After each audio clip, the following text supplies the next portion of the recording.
السلام عليكم ورحمة الله وبركاته. الحمد لله رب العالمين، والصلاة والسلام على عبد الله ورسوله نبينا محمد وعلى آله وصحبه ومن تبعهم بإحسان إلى يوم الدين. أما بعد. সম্মানিত মুসল্লিবৃন্দ,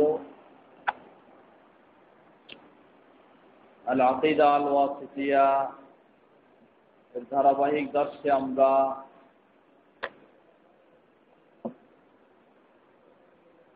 গত বৈঠকে বেশ কিছু বিষয়গুলি শুনেছি। ইমাম ইবনে তাইমিয়া রাহিমাহুল্লাহ আল্লাহ সুবহানাহু ওয়া তাআলার নাম এবং গুণাবলী,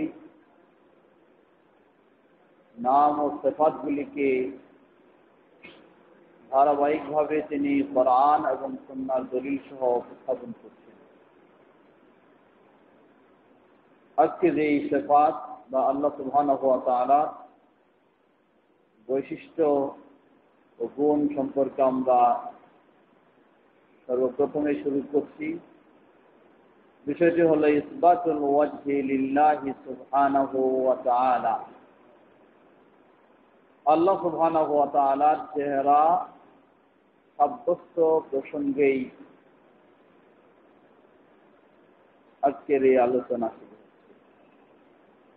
আল্লাহ সুবহানাহু ওয়া তাআলাকে সমাজের মানুষ বিশ্বাস করে, কিছু মানুষ বিশ্বাস করে যে তিনি নিরাকার। নিরাকার অর্থ কি? নিরাকার দ্বারা কি উদ্দেশ্য?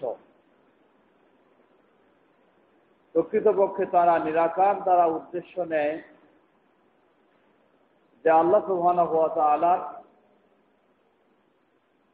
পরিচয় আল্লাহ রাব্বুল আলামিন নিজে দিতে গিয়ে যে বিষয়গুলি উল্লেখ করেছেন, এই বিষয়গুলিকে তারা যথাযথভাবে স্বীকার করে না, সাব্যস্ত করে না। এই জন্য তারা বলে যে আল্লাহ সুবহানাহু ওয়া তাআলা তিনি নিরাকার। এই আকীদা হলো প্রকৃতপক্ষে জাহমিয়া বাতিল সম্প্রদায়, এবং এটি এক প্রকার কুফরি আকীদা। কিন্তু আফসোসের বিষয় হলো আজকে মুসলিম বলে পরিচয় যারা দিয়ে থাকেন তারাও এই আকীদা অনেকেই লালন করে থাকেন। আল্লাহ সুবহানাহু ওয়া তাআলা নিরাকার, এটি একটি কুফরি আকীদা। এই কথা বলাও কুফরি কাজ, বিশ্বাস করাও কুফরি বিশ্বাস। কোন মুসলিমের জন্য এই ধরনের বিশ্বাস করা বৈধ নয়। আল্লাহ রাব্বুল আলামিনের পরিচয় সম্পর্কে কোরআনুল কারীমে বিভিন্ন বৈশিষ্ট্যগুলি এসেছে। এরপরেও আল্লাহ সুবহানাহু ওয়া তাআলার যে অবয়ব, আল্লাহ সুবহানাহু ওয়া তাআলার যে অঙ্গ প্রত্যঙ্গ, সেগুলি সম্পর্কেও বিস্তারিতভাবে কোরআন এবং সহিহ হাদিসে বর্ণনা এসেছে। যেমন এই পর্যায়ে আমরা যে আয়াতটি শুনবো, সেখানে আল্লাহ রাব্বুল আলামিনের চেহারা সম্পর্কে এসেছে। এরপরে আসবে হাত, তারপরে আসবে চক্ষু, অন্যভাবে পরের আয়াতগুলিতে, হাদিসগুলিতে আসবে পা, এবং আরো অনেক বিষয়। এত তো সত্ত্বেও যদি কেউ আল্লাহ সুবহানাহু ওয়া তাআলার এগুলি কিছু নাই, নিরাকার বলে বিশ্বাস করে, তাহলে প্রকৃতপক্ষে তিনি কোরআন এবং হাদিসের এই বিষয়গুলিকে অস্বীকার করেছেন। আর কোরআন এবং হাদিসের যে বিষয়গুলি স্পষ্ট বর্ণিত হয়েছে, সেগুলিকে কেউ যদি অস্বীকার করে, তার অবস্থান কি পর্যায়ে যেতে পারে সেটি বলার অপেক্ষা রাখে না। আল্লাহ রাব্বুল আলামিন আমাদেরকে এক্ষেত্রে সঠিক অবস্থানে থাকার তৌফিক দান করুন। আল্লাহ রাব্বুল আলামিন বলেন, ওয়ায়াবকা ওয়াজহু রাব্বিকা যুল জালালি ওয়াল ইকরাম। ওয়ায়াবকা ওয়াজহু রাব্বিকা যুল জালালি ওয়াল ইকরাম। এমন এক সময় আসবে পৃথিবীর সব কিছুই ধ্বংস হয়ে যাবে, বাকি থাকবে ওয়াজহু রাব্বিকা যুল জালালি ওয়াল ইকরাম, সম্মানিত মর্যাদাপূর্ণ রব আল্লাহ সুবহানাহু ওয়া তাআলার চেহারা বাকি থাকবে। তো এখানে চেহারা দ্বারা কি উদ্দেশ্য? এখানে চেহারা দ্বারা কি উদ্দেশ্য আল্লাহ সুবহানাহু ওয়া তাআলার জাত, না শুধু চেহারা? জবাব, আল্লাহ সুবহানাহু ওয়া তাআলার জাত এবং চেহারা অর্থাৎ গোটা সম্পূর্ণই আল্লাহ সুবহানাহু ওয়া তাআলার উদ্দেশ্য। তবে আল্লাহ সুবহানাহু ওয়া তাআলার যে চেহারা রয়েছে সেটাই এখানে প্রমাণিত করছেন আল্লাহ সুবহানাহু ওয়া তাআলা নিজে।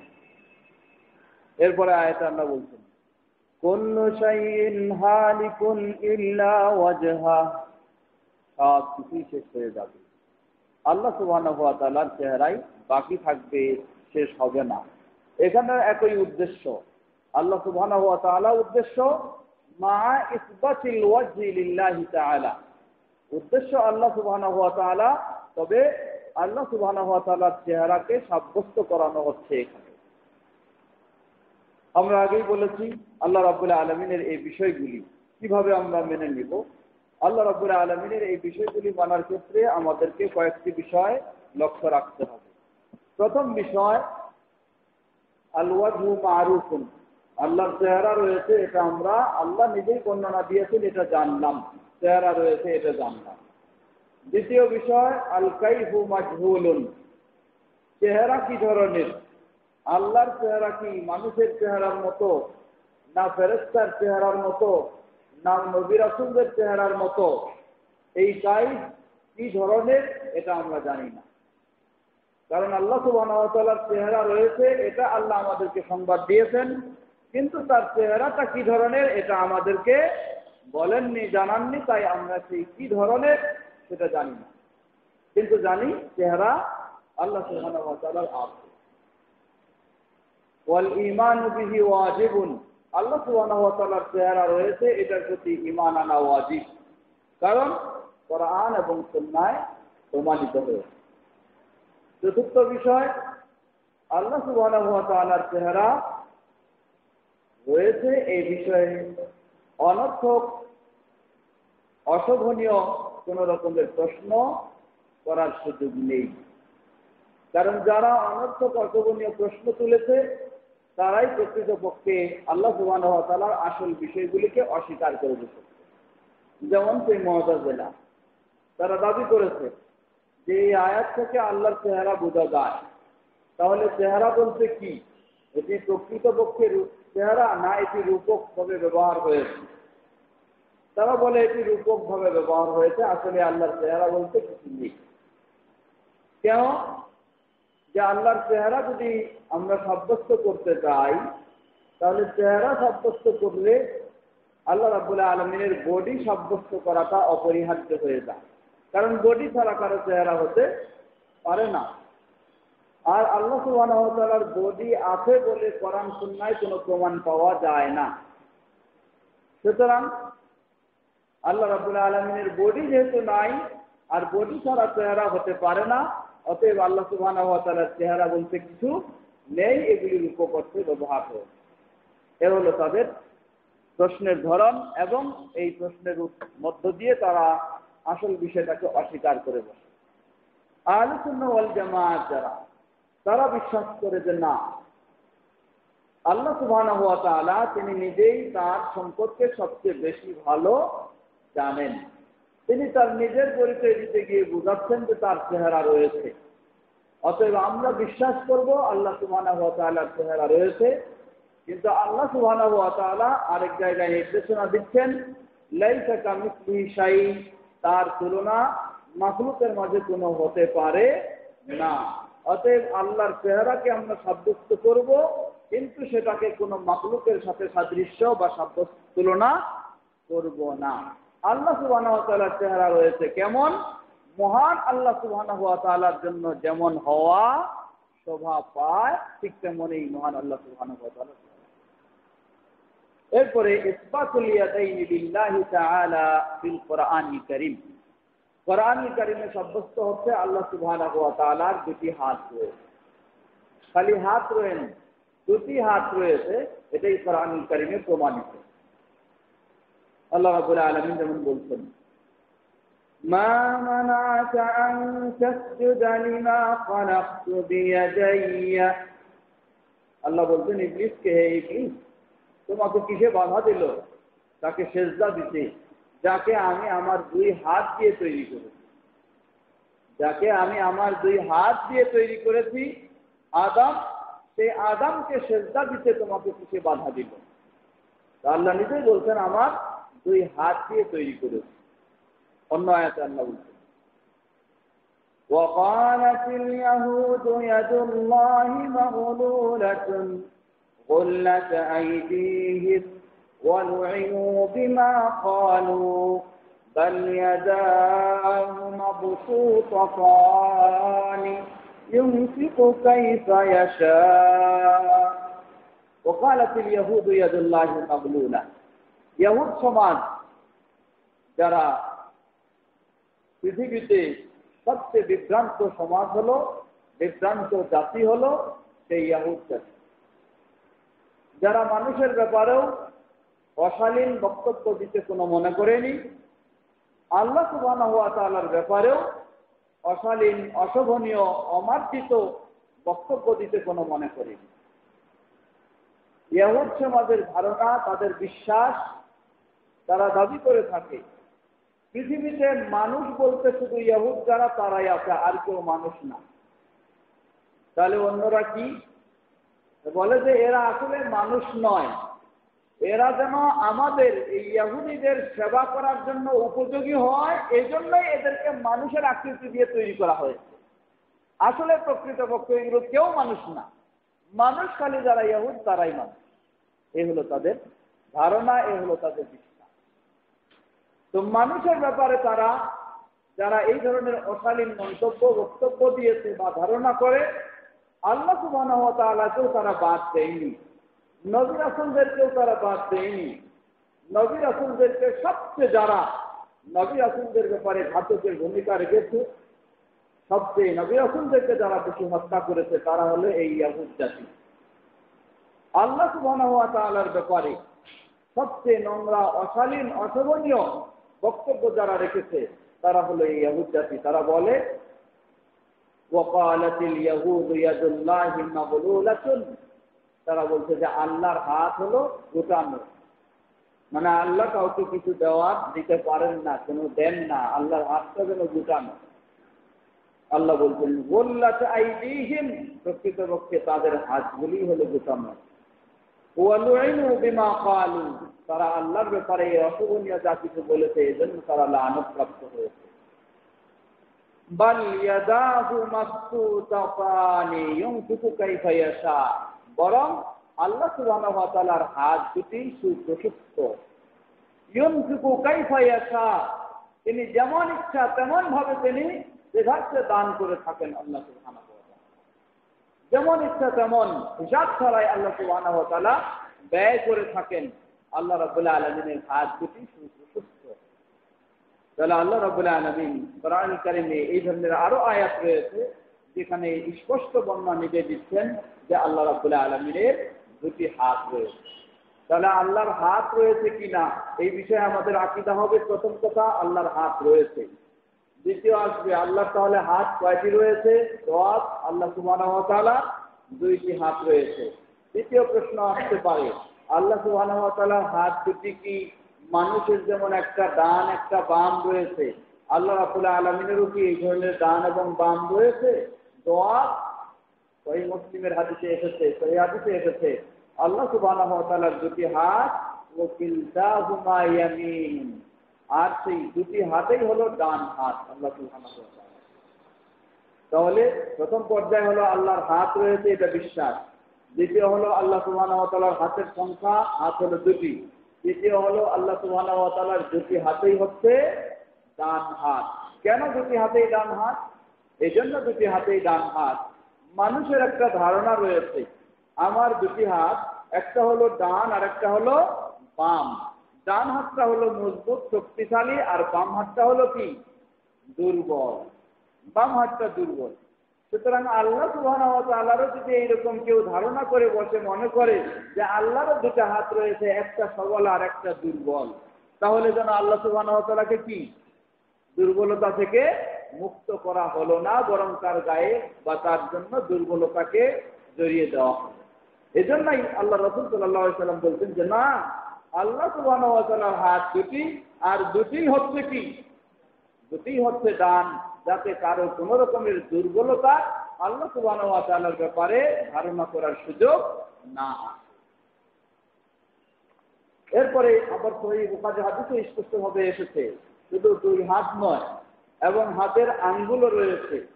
সেই আঙ্গুলেরও বর্ণনা হাদিসে হিসাবে বর্ণনা এসেছে 5টি আঙ্গুল।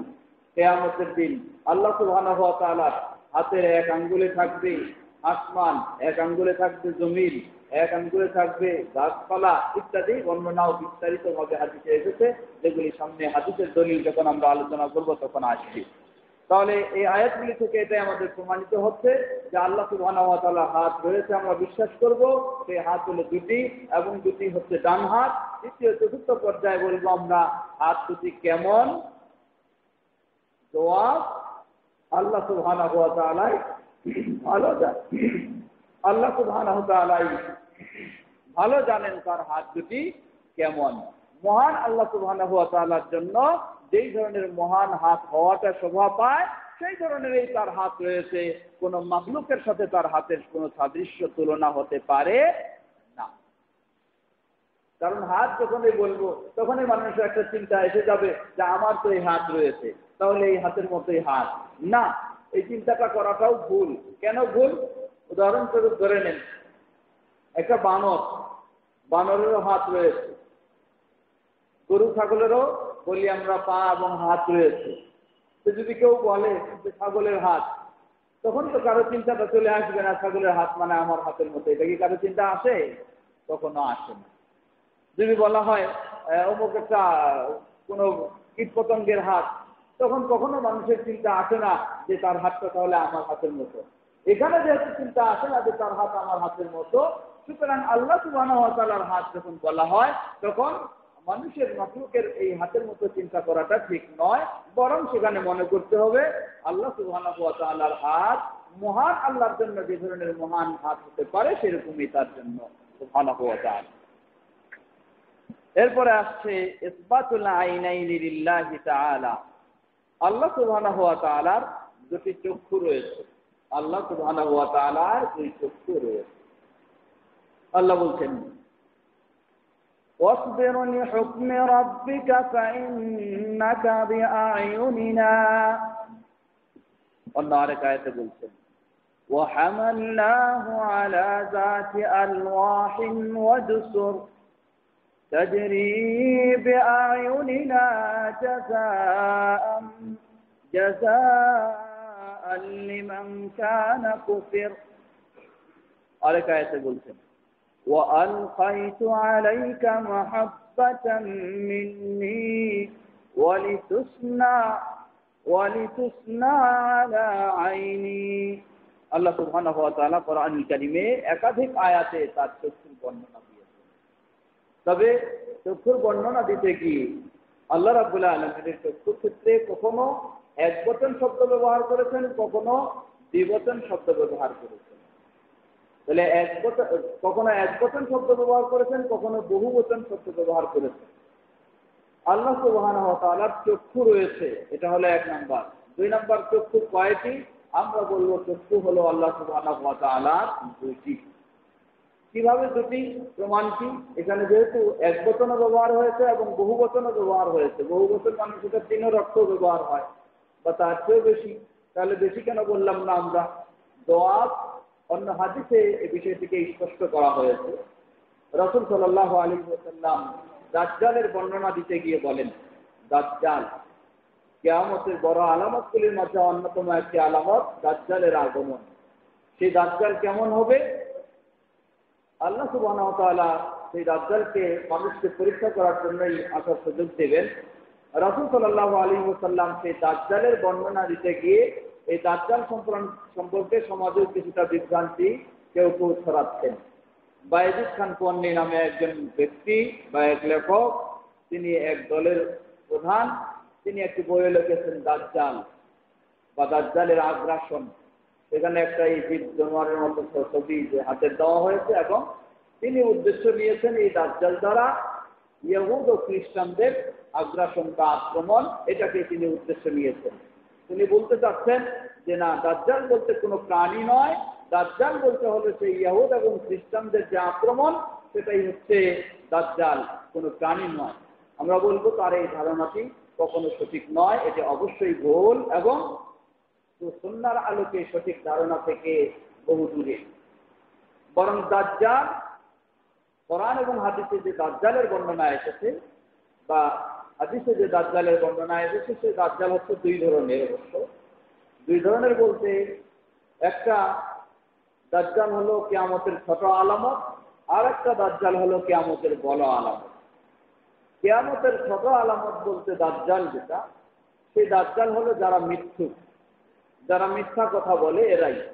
হাদিসে আল্লাহ রাসূল সাল্লাল্লাহু আলাইহি ওয়াসাল্লাম বলেন, সহিহ মুসলিমের হাদিস, সায়াতি ফি আখিরিজ জামানি দাজ্জালুনা কাযযাবুন ইয়াতুনাকুম বিআহাদিস মা লাম তাসমাউহু আনতুম ওয়ালা আবাউকুম। রাসূল সাল্লাল্লাহু আলাইহি ওয়াসাল্লাম বলেন যে সেই সময়ে তোমাদের মাঝে এমন কিছু দাজ্জালের আগমন ঘটবে যারা তোমাদেরকে এমন এমন হাদিস শোনাবে যেই হাদিসগুলি তোমরাও কখনো শুনোনি, তোমাদের বাপ-দাদারাও শোনেনি। তাহলে বলা যেতে পারে আজকে কিছু কিছু চ্যানেলেও এরকম দাজ্জালের বক্তব্য পাওয়া যায়। সেই কবর পূজারী, মাজার পূজারী, যে দাজ্জালের বা চ্যানেলে যারা যে কবর পূজারী আলেমগুলি আসেন, এরা দাজ্জালের মতোই সে মাজারকে কেন্দ্র করে, কবরকে কেন্দ্র করে বক্তব্য রাখেন, যেগুলি আসলেই কোরআন ও সুন্নাহ তার কোনো ভিত্তি ছিল না এবং এখনো নেই ও থাকবেও না। সমাজেও এই ধরনের বিভিন্ন রকমের ইসলামের বর্ণনা দিতে কি যেগুলি বাস্তবে কোরআন ও সুন্নাহ নেই, যারা এই ধরনের বক্তব্য দেন, এগুলি মূলত প্রকৃতপক্ষে ওই দাজ্জালি বক্তব্য। এটা হলো এক শ্রেণীর দাজ্জাল। দ্বিতীয় শ্রেণীর দাজ্জাল যেটা হলো কিয়ামতের বড় আলামত। এই কিয়ামতের বড় আলামত সেটি হবে কিয়ামতের পূর্ব মুহূর্তে। সেই দাজ্জালও একজন ব্যক্তি, একটা প্রাণী। সেই দাজ্জালের আগমন ঘটবে, যার বিভিন্ন বর্ণনা হাদিসে এসেছে। তো সেই দাজ্জাল এসে দাবি করবে, আমি তোমাদের রব, আমার প্রতি তোমরা ঈমান আনো। রাসূল সাল্লাল্লাহু আলাইহি ওয়াসাল্লাম বললেন, ওয়া ইন্না রাব্বাকুম লাইসা বিআওয়া। সেই দাজ্জালও রব দাবি করবে, আর আল্লাহ সুবহানাহু ওয়া তাআলা হলেন আমাদের রব। সেই দুই রব, এই দাজ্জাল হলো মিথ্যা রব, আর আল্লাহ সুবহানাহু ওয়া তাআলা হলেন সত্যি রব। এই দুই রবের মাঝে পার্থক্য একটা বর্ণনা করে দিলেন রাসূল সাল্লাল্লাহু আলাইহি ওয়াসাল্লাম, যে তোমাদের রব তিনি তার একটা চোখ কানা বা একটা চোখ বাঁকা কখনো নয়। অর্থাৎ দাজ্জাল যে আসবে তার একটা চোখ হবে কানা বা একটা চোখটা যেন বাইরে উপরে আঙ্গুরের মতো ফুলে রয়েছে, এই ধরনের হবে, আর একটা চোখ ঠিক থাকবে। এটা হলো দাজ্জালের পরিচয় বা বৈশিষ্ট্য। আর আল্লাহ সুবহানাহু ওয়া তাআলা তার চোখের মাঝে কোন রকমের ত্রুটি নয়, সম্পূর্ণ ত্রুটি মুক্ত, নিখুঁত আল্লাহ সুবহানাহু ওয়া তাআলার চোখ। তো রাসূল সাল্লাল্লাহু আলাইহি ওয়াসাল্লাম বললেন যে তোমাদের রব যিনি প্রকৃতপক্ষে তার চোখ কখনো বাঁকা বা কখনো অন্য কোনো কিছু তার মাঝে নেই, অর্থাৎ আল্লাহ সুবহানাহু ওয়া তাআলা নিখুঁত চোখের অধিকারী। এই হাদিস থেকেই বোঝা যায় যে আল্লাহ সুবহানাহু ওয়া তাআলারও চোখের সংখ্যা হবে দুটা। কারণ দাজ্জালের চোখ আর আল্লাহ সুবহানাহু ওয়া তাআলার চোখ, এই মিথ্যা রবের চোখ আর সত্য রবের চোখ, এর পার্থক্য হলো চোখের বৈশিষ্ট্যের দিক থেকে, সংখ্যার দিক থেকে নয়। আল্লাহ সুবহানাহু ওয়া তাআলার চোখও হলো দুইটা, এই দাজ্জাল মিথ্যা রবের চোখও থাকবে দুটা। আল্লাহ রাসূল সাল্লাল্লাহু আলাইহি ওয়াসাল্লাম তাই সংখ্যার কোনো পার্থক্য করে দেননি। এটা বোঝা যাচ্ছে যে সংখ্যায় দিক দিয়ে কোনো পার্থক্য নয়, এক হবে, কিন্তু চোখের বৈশিষ্ট্য বা অন্য দিক থেকে সেখানে পার্থক্য রয়েছে। অতএব কোরআন এবং সুন্নাহ থেকে বোঝা যায় যে আল্লাহ সুবহানাহু ওয়া তাআলার দুটি সুন্দর চক্ষু রয়েছে। সেই চোখ দুটি কেমন? মহান আল্লাহ সুবহানাহু ওয়া তাআলার জন্য যেমন হওয়া শোভা পায়, সেই রকমই আল্লাহ সুবহানাহু ওয়া তাআলার চক্ষু। এরপরে ইসবাতুস সামা ওয়াল বাসার লিল্লাহি সুবহানাহু ওয়া তাআলা। আল্লাহ সুবহানাহু ওয়া তাআলা তিনি শুনেন, আল্লাহ সুবহানাহু ওয়া তাআলা তিনি দেখেন। এই শোনা একটা তার গুণ, দেখা একটা তার গুণ। এই গুণ বা বৈশিষ্ট্য সম্পর্কে বর্ণনা এই মর্মে বেশ কতগুলি আয়াত নিয়ে এসেছেন লেখক রাহিমাহুল্লাহ। যেমন আল্লাহ বলছেন, قد سمع الله قول التي تجادلك في زوجها وتشتكي إلى الله والله يسمع تحاوركما إن الله سميع بصير قد سمع الله قول التي تجادلك في زوجها وتشتكي إلى الله আল্লাহ সুবহানাহু ওয়া তাআলা রাসূল সাল্লাল্লাহু আলাইহি ওয়াসাল্লামকে বলছেন যে তোমার সাথে যেই মহিলা তর্কে লিপ্ত হয়েছে তার স্বামীর বিষয়ে আল্লাহ সুবহানাহু ওয়া তাআলা তার কথাগুলিকে কি করেছেন ভালো করে শুনেছেন। আল্লাহ শুনেন না এমন নয়, আল্লাহ ভালো করে শুনেন। ইন্নাল্লাহা সামিউন বাসীর, আল্লাহ সুবহানাহু ওয়া তাআলা শ্রবণকারী এবং আল্লাহ সুবহানাহু ওয়া তাআলা দর্শনকারী। সুতরাং অনুরূপভাবে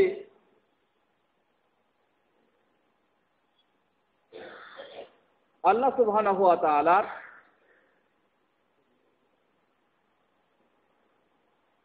অনেকগুলি আয়াত এখানে স্পষ্টভাবে এসেছে, যে আয়াতগুলি থেকে প্রমাণিত হয় যে আল্লাহ সুবহানাহু ওয়া তাআলা তিনি শ্রবণ করেন, এবং অনেকগুলি বর্ণনা যেগুলি থেকে পাওয়া যায় যে আল্লাহ সুবহানাহু ওয়া তাআলা তিনি দেখেন।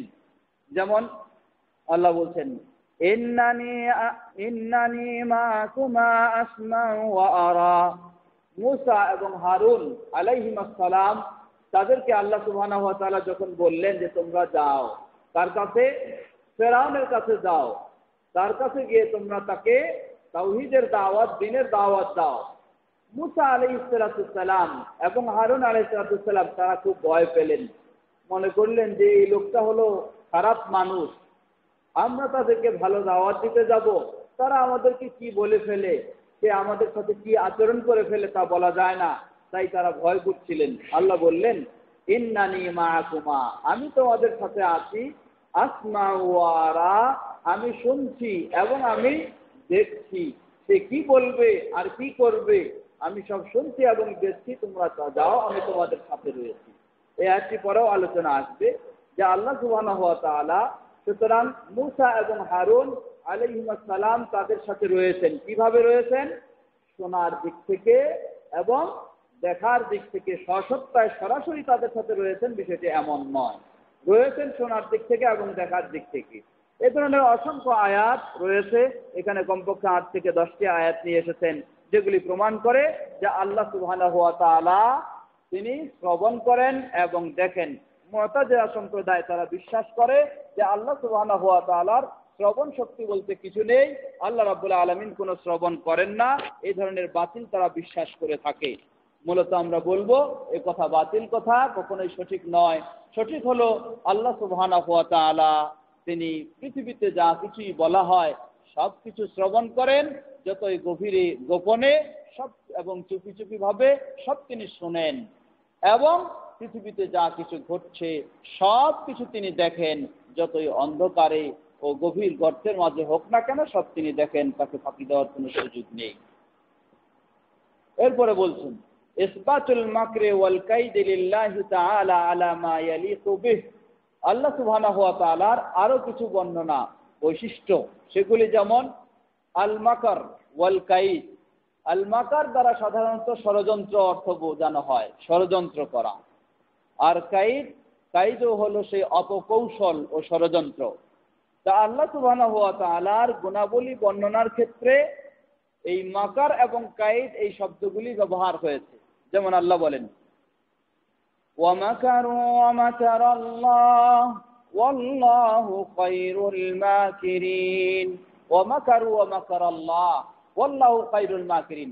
তারাও ষড়যন্ত্র করলো আর আল্লাহ সুবহানাহু ওয়া তাআলাও সেই ধরনের করলেন। ওয়াল্লাহু খায়রুল মাকিরিন, যারা এই ধরনের করেন তাদের মধ্যে সর্বোৎকৃষ্ট হলেন আল্লাহ সুবহানাহু ওয়া তাআলা। এখানে একটি বিষয় দাঁড়াবে যে আল্লাহ সুবহানাহু ওয়া তাআলা ষড়যন্ত্র করেন, এটা আবার কেমন কথা? এটা কি আল্লাহ সুবহানাহু ওয়া তাআলার জন্য শোভা পায়? জবাব, ষড়যন্ত্র এই বিষয়টা হলো দুই ধরনের হতে পারে, বা এই অপকৌশল এই বিষয়টা দুই ধরনের হতে পারে। এটা মূলত কি বলা হয়? কাউকে কোনো কিছু আক্রমণ করা বা কাউকে কোনো আঘাত দেওয়া খুব গোপন ভাবে, এটাই হলো ষড়যন্ত্র। ষড়যন্ত্র কি? কাউকে গোপন ভাবে কোনো আক্রমণ করা বা আঘাত দেওয়া বা ক্ষতিগ্রস্ত করা, এটার নামই হলো ষড়যন্ত্র। তাহলে এই ষড়যন্ত্রটা দুই ধরনের হতে পারে, একটা হলো ভালো আর একটা হলো মন্দ, খারাপ। খারাপ কোনটা? একজন মানুষ নির্দোষ, এরপরেও আপনি কি করলেন? তাকে গোপনে তাকে ক্ষতিগ্রস্ত করলেন, আক্রমণ করলেন, এটা এই ষড়যন্ত্রটা হলো খারাপ। আর একজন মানুষ আপনার সাথে খুব খারাপ আচরণ করেছে, আপনাকে ক্ষতিগ্রস্ত করেছে, আপনি এই ব্যক্তিটাকে কি করবেন? গোপনে তার এই প্রতিশোধটা নেবেন, গোপনে এই প্রতিশোধটা নেবেন। এটাও একটা কি? মাকার, এটাও একটা ষড়যন্ত্র। কিন্তু এই প্রতিশোধটা তার উপযুক্ত হিসাবে তাকে আপনি নিলেন তার কাছে, এটাও হলো মাকার। কিন্তু এই মাকার, এই ষড়যন্ত্র হলো কি? এটা খারাপ বলা যাবে না। কেন? যেহেতু সে আপনাকে আগে কি করেছে? আপনার সাথে অন্যায় করেছে, তার প্রতিশোধে আপনি কি করলেন? সেই শাস্তি তাকে দিলেন। তো আল্লাহ সুবহানাহু ওয়া তাআলার ক্ষেত্রে এ মাকার এবং কাইদ, এই শব্দগুলি যে ব্যবহার হয়েছে, যে তারাও ষড়যন্ত্র করলো আর আল্লাহ করলেন, তাহলে এখানে কি অর্থ? এখানে অর্থ আমরা আগেই বলেছি, যেহেতু আমাদের এক নীতিতে থাকতে হবে, যে শব্দগুলি আল্লাহ রাব্বুল আলামিনের জন্য ব্যবহার হয়েছে সেগুলিকে আমরা বিকৃতি করতে পারবো না, অপব্যাখ্যা করতে পারবো না, অস্বীকার করতে পারবো না, আমরা সেই নীতিতেই থাকবো। তাহলে এখানেও বিষয়টা ওইভাবেই আল্লাহ সুবহানাহু ওয়া তাআলার জন্য এই বিষয়টি, এই কাজটি সাব্যস্ত আমরা করব কিভাবে? সেটা হলো এইভাবে, আল্লাহ সুবহানাহু ওয়া তাআলা কাউকে কখনো, নির্দোষ ব্যক্তিকে আল্লাহ রাব্বুল আলামিন কোনোভাবে তাকে শাস্তি দিয়ে থাকেন না। আল্লাহ রাব্বুল আলামিন শাস্তি দেন কখন? যখন কেউ অন্যায় করে, সেই অন্যায়টার প্রতিবাদে তাকে প্রতিফল হিসাবে আল্লাহ সুবহানাহু ওয়া তাআলা কি করেন? গোপনেও যে শাস্তি দিয়ে থাকেন, সেটাই হলো আল্লাহর জন্য মাকর। এখানে অতএব এইগুলি আমরা আল্লাহর জন্য সাব্যস্ত করব, যেহেতু এগুলি কোরআন এবং হাদিসে স্পষ্টভাবে এসেছে। এরপর ওয়াসফুল্লাহি তাআলা বিল আফwi ওয়াল মাগফিরাতি ওয়ার রাহমাতি ওয়াল ইজ্জাতি ওয়াল কুদরাতি, আল্লাহ সুবহানাহু ওয়া তাআলার জন্য আরো যেগুলি আমরা সাব্যস্ত করব, আল আফু মানে ক্ষমা করা, আল মাগফিরা ক্ষমা করা, ওয়ার রাহমা দয়া করা, ওয়াল ইজ্জা সম্মানিত হওয়া, ওয়াল কুদরা এবং ক্ষমতাশীল হওয়া, এগুলি সম্পর্কে গতদিনও আমরা আলোচনা করেছি। যেহেতু এই আয়াতগুলির মধ্যে এই শব্দগুলি এসেছে, তাই আল্লাহ সুবহানাহু ওয়া তাআলার জন্য ইজ্জত, তিনি সম্মানিত, তার সম্মান, ইজ্জত, তার ক্ষমতা, শক্তি এবং তার ক্ষমা, দয়া, সেগুলি সব আমরা আল্লাহ সুবহানাহু ওয়া তাআলার জন্য সাব্যস্ত করব। অন্যভাবে ইসবাতুল ইসম লিল্লাহি ওয়া নাফিল মিসল আনহু, আল্লাহ সুবহানাহু ওয়া তাআলা তার জন্য এসেম, এই নাম, এই এসেম শব্দটাকে এই সাব্যস্ত করা আল্লাহ রাব্বুল আলামিনের জন্য, এবং তার জন্য কোনো তার তুলনা নেই, এটাই আল্লাহ সুবহানাহু ওয়া তাআলার ব্যাপারে সেটাকে অস্বীকার করা, নাকচ করা।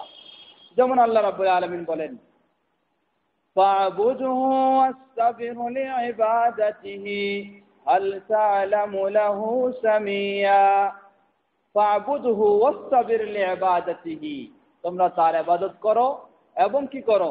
ওয়াসতাবির লিইবাদাতিহি, তার ইবাদতে ধৈর্য ধারণ করো।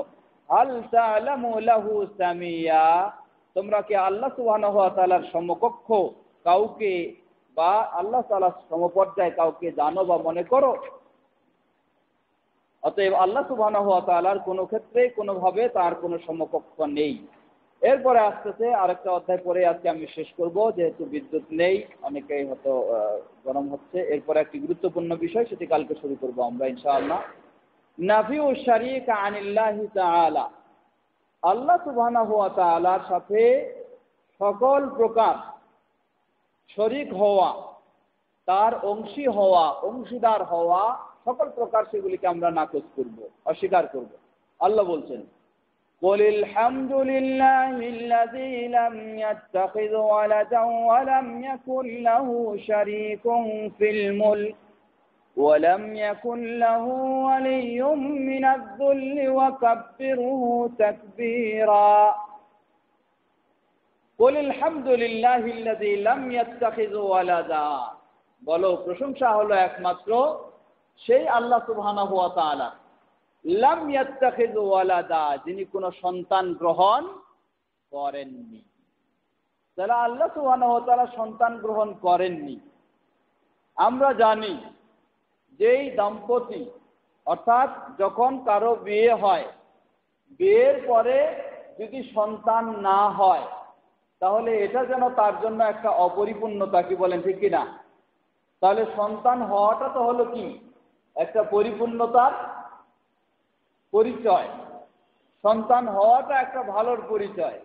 তাহলে আল্লাহ সুবহানাহু ওয়া তাআলা বলো আলহামদুলিল্লাহ আল্লাযী লাম ইয়াত্তাখিয ওয়ালাদা, যিনি কোনো সন্তান গ্রহণ করেননি। তাহলে আল্লাহ সন্তান গ্রহণ করেননি যদি এটি বলি আমরা, তাহলে আল্লাহর জন্য কি এটি ভালো হবে না খারাপ হবে? আমার কথা বুঝেননি আপনারা? মানুষ বিয়ে করার পরেও যদি তার জীবনে সন্তান না হয়, এটা তার জন্য ভালো না খারাপ? কি বলেন, ভালো না খারাপ? এটা তার জন্য খারাপ। সন্তানহীন, নিঃসন্তান সমাজেও মানুষ কি করে, অনেক সময় খোঁটা দেয়, এই ধরনের কথা বলে যে তার কোনো ছেলে মেয়ে নাই, কিছু নাই। তাহলে আল্লাহ সুবহানাহু ওয়া তাআলা বৈশিষ্ট্য বর্ণনা হচ্ছে লাম ইয়াত্তাখিযু ওয়ালাদা, আল্লাহ সুবহানাহু ওয়া তাআলা কোনো সন্তান গ্রহণ করেননি। তাহলে সন্তান না হওয়াটা যদি খারাপ হয়, তাহলে আল্লাহ কোনো সন্তান গ্রহণ করেননি, তাহলে তো আল্লাহর জন্য এটা খারাপ গুণ হয়ে যাচ্ছে নাকি? বিষয়টা অন্য দিক। কি দিক? আমরা গতকালকে বলেছিলাম যে আল্লাহ সুবহানাহু ওয়া তাআলার যেই সিফাত গুণাবলীগুলি এসেছে এগুলি দুই ধরনের, একটা হলো আবোধক আর একটা হলো কি নাবোধক। আবোধকের কাছে তো কোনো বিষয় নাই স্পষ্ট, সেটা আল্লাহ সুবহানাহু ওয়া তাআলার যখনই কোনো নাবোধক গুণ বর্ণনা করা হয়েছে সেখানে বুঝতে হবে এর বিপরীত দিকটাকে হাইলাইট করার জন্য আল্লাহ সুবহানাহু ওয়া তাআলার এই গুণটি বর্ণনা করা হয়েছে। লাম ইয়াত্তাখিযু ওয়ালাদা, আল্লাহ সুবহানাহু ওয়া তাআলা কোনো সন্তান গ্রহণ করেননি। এটা হাবোধক না নাবোধক? এটা আল্লাহর একটা গুণ, কিন্তু এটা নাবাচক, নাবোধক। এই গুণের উদ্দেশ্য কি? উদ্দেশ্য হলো আসলেই যার সন্তান না থাকে তিনি কিন্তু দুর্বল হয়ে যান। কেন দুর্বল হয়ে, বা যার সন্তান না থাকে তিনি দুর্বল হয়ে যান। কেন দুর্বল হয়ে যান? এজন্য দুর্বল হয়ে যান যে মানুষ সন্তানের প্রতি মুখাপেক্ষী। মানুষ কি? সন্তানের প্রতি মুখাপেক্ষী। মানুষ সন্তানের উপর নির্ভরশীল হয়ে যায়। মানুষ সন্তানের উপর নির্ভরশীল হয়ে যায়। তো যখনই সন্তান না থাকাটা যেমন এক দম্পতির জন্য এটা দুর্বলতার দিক, অপর দুর্বলতার দিক হলো যখনই সন্তান এসে যায় মানুষ সেই সন্তানের প্রতি দুর্বল হয়ে যায়। মানুষ সেই সন্তানের প্রতি কি দুর্বল হয়ে যায়। দেখেন মানুষ টাকা পয়সা নিয়ে এত ব্যস্ত হয়ে যায় কেন? বলবে যে আমার বাচ্চা কাচ্চা আছে তাদের জন্যই। একজন বাবা কত পরিশ্রম করতেছেন কি জন্য? তার ছেলেটাকে একটু সুখে রাখবেন এই জন্য। মা ঠান্ডা গরম কোনো কিছু মনে করে না, সব সময় মা অস্থির হয়ে যায় কি জন্য? যে তার সন্তানটাকে একটু আরামে রাখবে এই জন্য। তাহলে যখন এই সন্তান কারো এসে যায় তখন এসে কি হয়ে যায়? সন্তান মুখাপেক্ষী হয়ে যায়। সন্তান ছাড়া সে যেন আর কি করতে পারে না, নিজেকেও শান্ত রাখতে পারে না, সে সন্তানের প্রতি দুর্বল হয়ে যায়। তাহলে কি বোঝা যায়? তাহলে বোঝা যায় যে সন্তান হলে আরো বড় দুর্বলতার পরিচয় এসে যায়। সন্তান হলে কি আরো বড় দুর্বলতার পরিচয় এসে যায়। তাহলে সন্তান মুক্ত তিনি হতে পারবেন, সন্তান মুক্ত হয়ে তিনি থাকতে পারবেন যার মাঝে কোন রকমের দুর্বলতার সুযোগ নাই। তাহলে আল্লাহ সুবহানাহু ওয়া তাআলা সন্তান গ্রহণ এজন্যই করেননি যেহেতু আল্লাহ সুবহানাহু ওয়া তাআলা কি সব দিক দিয়ে স্বয়ং সম্পূর্ণ, সব দিক দিয়ে স্বয়ং সম্পূর্ণ। কোন দুর্বলতার সুযোগ আল্লাহ সুবহানাহু ওয়া তাআলার মাঝে নাই, যার কারণে আল্লাহ সুবহানাহু ওয়া তাআলা সন্তান গ্রহণ করেননি। তাই এটাই হলো আল্লাহ সুবহানাহু ওয়া তাআলা এই দিক থেকে হলো একটি পরিপূর্ণতার বৈশিষ্ট্য বা গুণ। তাহলে আল্লাহ সন্তান গ্রহণ করেননি। ওয়ালাম ইয়াকুল লাহু শারীকুন ফিল মুলক, এবং গোটা বিশ্ব পরিচালনার ক্ষেত্রে আল্লাহ সুবহানাহু ওয়া তাআলার কোনো সহযোগী, কোনো শরীক, কোনো মন্ত্রীও নাই, প্রধানমন্ত্রীও নাই। আল্লাহ প্রেসিডেন্ট গোটা বিশ্বের, কিন্তু কি ছাড়া? মন্ত্রী পরিষদ ছাড়া, উপদেষ্টা ছাড়া কোনো কিছু আল্লাহ সুবহানাহু ওয়া তাআলার নাই। আল্লাহ একাই সর্বে সর্বা, একাই কি সর্বে সর্বা, সব কিছুর মালিক, সব কিছুর পরিচালক, সব কিছুর স্রষ্টা আল্লাহ সুবহানাহু ওয়া তাআলা, তিনি একাই। আল্লাহ সুবহানাহু ওয়া তাআলার কোনো অংশীদার এই ক্ষেত্রে নাই। তবে আল্লাহ সুবহানাহু ওয়া তাআলা তার এই কার্যসমূহ বাস্তবায়নের জন্য তিনি আরেক বাহিনী তৈরি করেছেন, সেই বাহিনী সৃষ্টি করেছেন। সেই বাহিনীর নাম কি? ফেরেশতা। কিন্তু এই ফেরেশতা যদি নাও থাকে তবু আল্লাহ সুবহানাহু ওয়া তাআলা গোটা বিশ্বের পরিচালক। ফেরেশতা যদি নাও থাকে তবু আল্লাহ সুবহানাহু ওয়া তাআলা তিনি স্বয়ং সম্পূর্ণ গোটা বিশ্বের স্রষ্টা, গোটা বিশ্বের রব, গোটা বিশ্বের তিনি প্রতিপালক। ফেরেশতা না থাকলেও তিনি স্বয়ং সম্পূর্ণ। লাম ইয়াকুন লাহু শারীকুন ফিল মুলকি, আল্লাহ সুবহানাহু ওয়া তাআলার গোটা বিশ্বে কোনো দিক থেকে তার কোনো শরীক নেই। ওয়া লাম ইয়াকুন লাহু ওয়ালিয়্যুম মিনাজ-যুল্লি ওয়া কাব্বিরহু তাকবীরা। এখানে অনেকগুলি আয়াত নিয়ে এসেছেন, যে আয়াতগুলি দিয়ে তিনি প্রমাণ করছেন যে আল্লাহ সুবহানাহু ওয়া তাআলা সর্বদিক থেকে তিনি শরীক হওয়া থেকে মুক্ত। একটি বিষয় যেটা হয়তো সামনে আসবে, শাফাআতের বিষয়। আল্লাহ সুবহানাহু ওয়া তাআলা যখন বিভিন্ন দিক থেকে তার সকল প্রকার শরীক হওয়া নিষেধ করলেন, তখন এই যারা বাতিলপন্থী এরা কি করলো? আল্লাহ সুবহানাহু ওয়া তাআলার সাথে শিরকে লিপ্ত হওয়ার তারা আরেকটি পথ খুঁজে বের করল। সে কি? যে আল্লাহ সুবহানাহু ওয়া তাআলার সমকক্ষ কেউ নেই, আল্লাহ সুবহানাহু ওয়া তাআলার শরীক কেউ নেই, আল্লাহ সুবহানাহু ওয়া তাআলার সরাসরি তার একটা পার্টনার সেটাও কেউ নেই। তাহলে আল্লাহ সুবহানাহু ওয়া তাআলার কাছে কিভাবে তারা আসবে? এখন তারা একটা পথ বের করলো যে আল্লাহ সুবহানাহু ওয়া তাআলার কাছে তারা আসবে মানুষকে আল্লাহর কাছে সুপারিশকারী হিসাবে গ্রহণ করে নেওয়ার মাধ্যমে, যেটি মুশরিকদের সেই পন্থা ছিল। আর এখন এই মুসলিমদেরও সেই পন্থা ও পদ্ধতিতে তারা শিরকের পথে আসে। মুশরিকরা বলতো কি? তারা বলতো মা না'বুদুহুম ইল্লা লিইউকাররিবুনা ইলাল্লাহি যুলফা। আমরা এই প্রতিমার কাছে যেগুলির কাছে যাই, আসলে এইগুলির আমরা ইবাদত করি না। তাহলে কি কেন যাই? ইল্লা লিইউকাররিবুনা ইলাল্লাহি যুলফা, এই প্রতিমাগুলি আমাদের জন্য আল্লাহর কাছে সুপারিশ করবে, এজন্য এই প্রতিমার কাছে আমরা ধর্ণা দিচ্ছি। আসলে এই প্রতিমার আমরা কখনো ইবাদত করি না। বর্তমান যুগের পীর পূজারী যারা মুসলিম, তারাও এই বিশ্বাস করে। তারাও বলে যে পীর সাহেবকে আমরা ওইভাবে ধর্ণা দিই না। কেন পীর সাহেবের কাছে আমরা আসছি? এজন্যই যে এই পীর সাহেবেরা আমাদের জন্য আল্লাহর কাছে কি করবেন? সুপারিশ করবেন। এজন্য তো আল্লাহ সুবহানাহু ওয়া তাআলা কারো সুপারিশের মুখাপেক্ষী নন, কারো সুপারিশের মুখাপেক্ষী নন। আল্লাহর কাছে কেউ আসে সুপারিশ করবে, এরপরে আল্লাহ রাব্বুল আলামিন তার সবকিছু ঠিকঠাক করতে পারবেন, এমন কারো সুপারিশের প্রতি আল্লাহ সুবহানাহু ওয়া তাআলা মুখাপেক্ষী নন। এজন্যই আল্লাহ রাব্বুল আলামিন যে আয়াতুল কুরসি আমরা পড়লাম সেখানে বলছেন মান যাল্লাযী ইয়াশফাউ ইনদাহু ইল্লা বিইযনি। কার ক্ষমতা রয়েছে?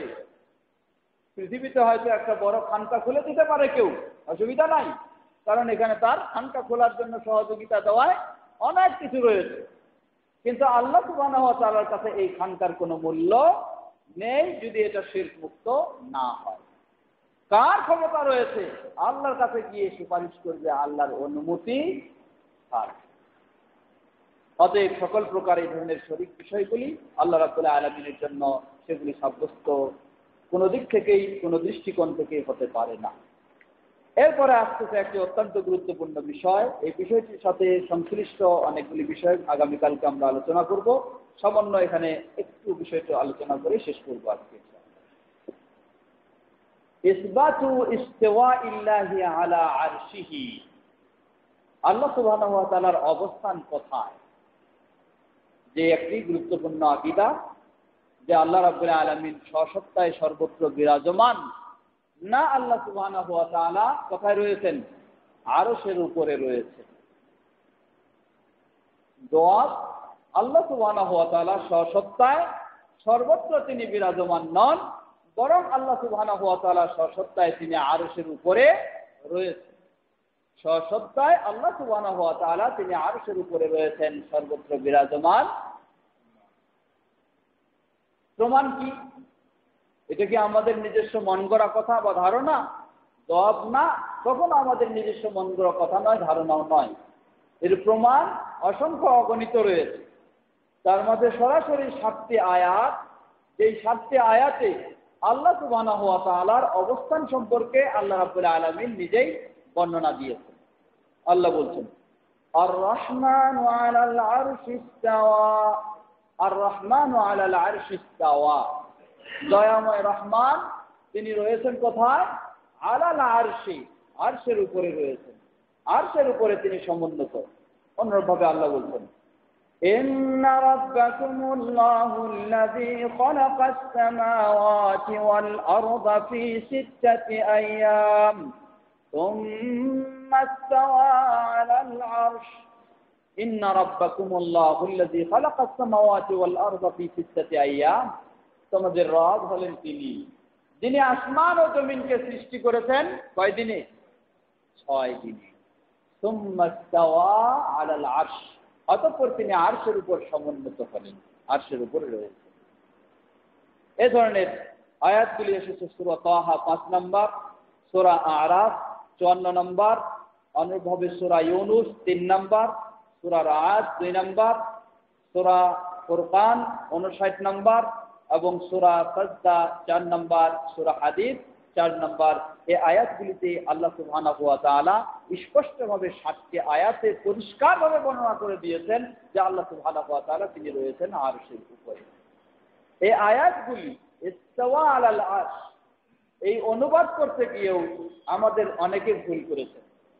কোরআন মাজিদে যত বাংলা কোরআন পাবেন সবগুলিতেই বা অধিকাংশই দেখবেন, হয়তো কিছু সংশোধনী আসতেছে এখন, অধিকাংশই দেখবেন তারা বলেছেন যে আল্লাহ সুবহানাহু ওয়া তাআলা আরশে সমাসীন বা আরশে উপবিষ্ট বা আরশে উপবিষ্ট, এই ধরনের শব্দগুলি ব্যবহার করেছে। এই শব্দগুলি অনুবাদের ক্ষেত্রে বা ব্যাখ্যার ক্ষেত্রে এই শব্দগুলি ভুল, এটি কখনো সঠিক নয়। সমাসীন মানে কি? সমাসীন মানে বসা, আসনে বসা। উপবিষ্ট মানে বসা। তা আমি সমাসীন হয়েছি এই চেয়ারে, আমি উপবিষ্ট এই চেয়ারে, তাহলে সমাসীন শব্দের অর্থ হলো বসা, আসন গ্রহণ করা। তাহলে আল্লাহ সুবহানাহু ওয়া তাআলা আরশের উপরে বসেছেন, আল্লাহ সুবহানাহু ওয়া তাআলা আরশের উপরে আসন গ্রহণ করেছেন, এই অর্থ বোঝা যাচ্ছে। যদি বলা হয় যে আল্লাহ সুবহানাহু ওয়া তাআলা আরশের উপরে, আরশে সমাসীন, তা আমরা বলবো যে এই জন্য এই অর্থটিও হলো বেদাতি অর্থ, এটাও সঠিক নয়। সঠিক অর্থ হবে কি? ইস্তাওয়া এর সঠিক অর্থ হলো আল্লাহ সুবহানাহু ওয়া তাআলা ইস্তাওয়া সম্পর্কে সাহাবায়ে কেরামগণ যে সঠিক বর্ণনা দিয়েছেন, ইস্তাওয়া আই ইরতাফা ওয়াস্তাকাররা। ইস্তাওয়া ইরতাফা মানে উপরে হওয়া, আর ইস্তাওয়া আলাল আরশ, আল্লাহ সুবহানাহু ওয়া তাআলা আরশের উপরে রয়েছেন। সেখানে কিভাবে রয়েছেন? আগে আমরা ওই প্রশ্নে চলে যাব। বসে রয়েছেন না দাঁড়ায় রয়েছেন না শুয়ে রয়েছেন সেটা আমরা কোনো জানি না। এতটুকু জানি যে আল্লাহ সুবহানাহু ওয়া তাআলা আরশের উপরে রয়েছেন, আরশের উপরে, আরশে সমুন্নত, এতটুকু আমরা শুধু মনে করব, বিশ্বাস করব। তো যখনই বলবো যে আল্লাহ সুবহানাহু ওয়া তাআলা আরশে সমাসীন, মানে কি? আল্লাহ আরশে বসে আছেন। আল্লাহ আরশে বসে আছেন, আপনাকে এই সংবাদ কে দিল? কোথায় পেলেন আপনি আল্লাহ আরশে বসে আছেন? তাই আরশে বসে আর সমাসীন বা উপবিষ্ট বা আরোহণ করা, এই অর্থগুলি, এগুলিও ভুল অর্থ, এগুলি বিদাত। আমাদের অনেকেই সহিহ আকীদার দাবি করেন, এরপরও তিনি ওই গতানুগতিক এই আয়াতগুলির এইভাবে অর্থ করে বসেন। এই অর্থটি ঠিক নয়, এটি ভুল অর্থ। বরং এক্ষেত্রে আমরা বলতে পারি সঠিক অর্থ হলো যে আল্লাহ সুবহানাহু ওয়া তাআলা আর রহমানু আলাল আরশি ইস্তাওয়া, আল্লাহ সুবহানাহু ওয়া তাআলা আরশে সমুন্নত, আরশের উপরে রয়েছেন, এভাবে আমরা ব্যাখ্যা দিতে পারি, এটি হলো সঠিক। অতএব আল্লাহ সুবহানাহু ওয়া তাআলা স্বসত্তায় তিনি আরশে রয়েছেন, আর তার দর্শন, শ্রবণ, ক্ষমতা, জ্ঞান ইত্যাদি দৃষ্টিকোণ থেকে তিনি সর্বত্র রয়েছেন। এই বিষয়টি আলোচনা আরো সামনের দিকে আমাদের আসবে। আল্লাহ সুবহানাহু ওয়া তাআলা আরশে রয়েছেন, এ সম্পর্কে উপরে রয়েছেন, এ মর্মে হাদিসের বর্ণনায় যখন আমরা আসবো তখন সেখানেও আসবে। আল্লাহ রাব্বুল আলামিন তিনি যে উপরে সর্বত্র নন এ প্রসঙ্গে অনেক দলিল রয়েছে। যেমন ধরে নেন কোরআনুল কারিমে অসংখ্য দলিল রয়েছে। ইমাম আয-যাহাবী রাহিমাহুল্লাহ আল্লাহ সুবহানাহু ওয়া তাআলার উপরে হওয়ার ক্ষেত্রে প্রায় হাজারো দলিল তিনি নিয়ে এসেছেন। সেই হাজারো দলিলের মাঝে একটি গুরুত্বপূর্ণ বক্তব্য নিয়ে এসেছেন, সেটি হচ্ছে ইমাম আবু হানিফা রাহিমাহুল্লাহর বক্তব্য। ইমাম আবু হানিফা রাহিমাহুল্লাহকে একজন প্রশ্ন করলেন যে আল্লাহ সুবহানাহু ওয়া তাআলা কোথায় রয়েছেন এটা আমি জানি না, আমি কিছু মানিও না, জানিও না, বিশ্বাসও করি না, আপনি কি বলবেন? ইমাম আবু হানিফা রাহিমাহুল্লাহ বললেন, জবাব দিলেন যে বলে যে আল্লাহ কোথায় রয়েছেন বা উপরে রয়েছেন এটা জানি না, মানি না, ফাকাদ কাফারা, সে কাফের।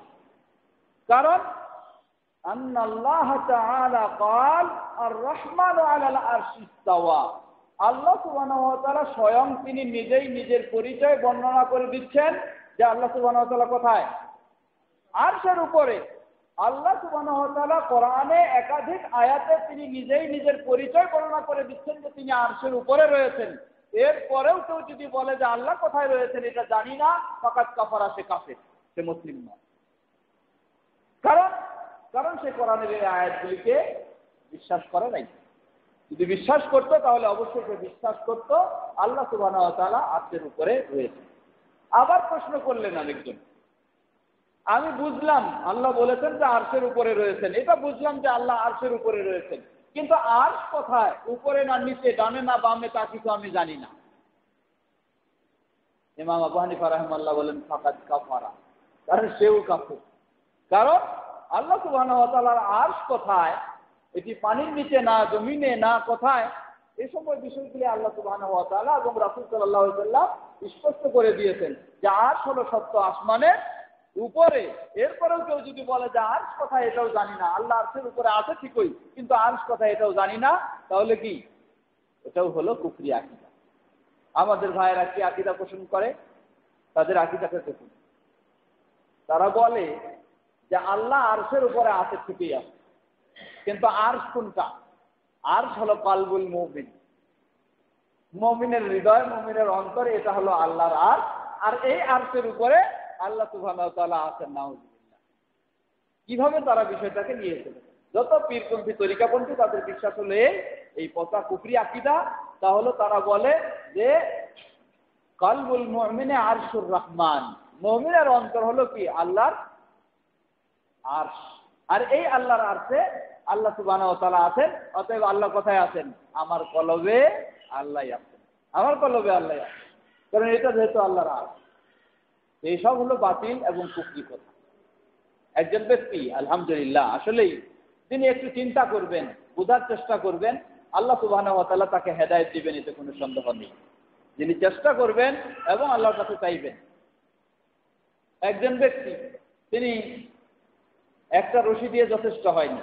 আল্লাহ কি বলছেন? ওয়াতাসিমু বিহাবলিল্লাহি জামিআ, তোমরা আল্লাহর রশিকে সকলে ঐক্যবদ্ধভাবে আঁকড়ে ধরো। তা আল্লাহর একটা রশির কথাই বলেছেন, বহু রশির কথা বলেন। সেই বেচারা এক রশি থেকে তার পদস্খলন ঘটে 8 রশিতে চলে গেছে, বহু রশিতে চলে গেছে। এখন এই বহু রশি থেকে আবার আল্লাহ তাকে এক রশিতে ফিরাই নিয়ে আসে। কিভাবে? তিনি বললেন, তার সাথে আমার সাক্ষাৎ হলো, তিনি বললেন দেখেন যে আমি শুধু 8 রশিতে যাইনি, বরং 8 রশির আমি একজন বড় মুবাল্লিগ ছিলাম, দায়ী ছিলাম। মানুষদেরকে ওয়াজ করে তাদের প্রতি আকৃষ্ট করে তাদের দিকে নিয়ে যেতাম, এটা ছিল আমার কাজ।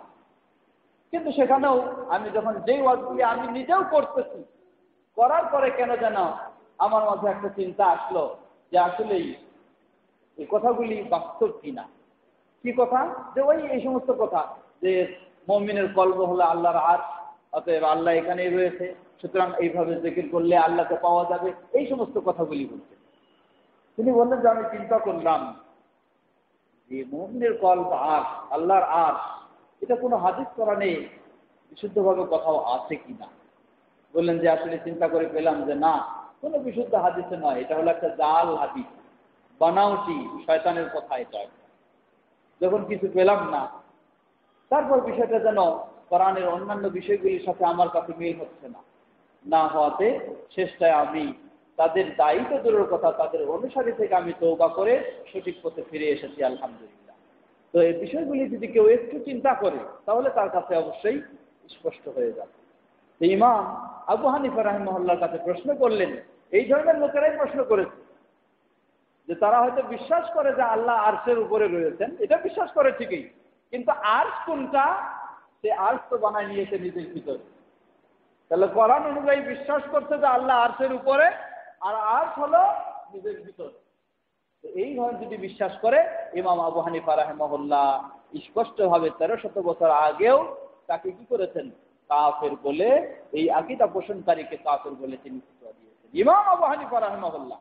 আজকে আফসোসের বিষয় হলো, সেই ইমাম আবু হানিফা রাহিমাহুল্লাহর দোহাই দিয়ে যারা আজকে ইসলাম পালন করে, তারাই আজকে ইমাম আবু হানিফা রাহিমাহুল্লাহর এই সঠিক আকীদাকে গ্রহণ করে না, বিশ্বাস করে না। আল্লাহ রাব্বুল আলামিন সকলকে হেদায়েত দান করুন সঠিক আকীদা।